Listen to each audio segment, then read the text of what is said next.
ஆமாம் அவங்க குடிநீர் வாங்கிருக்கா சென்று விட்டு இந்த ஊர் முள்ளு அங்கே அழுத்து பார்த்தியா அங்கே அழு வெட்டினா என்னடா மண்ணா இருக்குது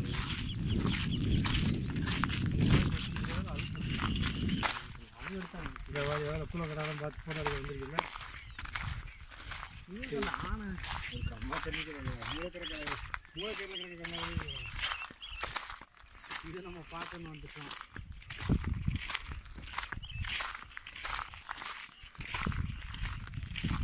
திரும்பி வா இப்பதான் போயிட்டு இருக்க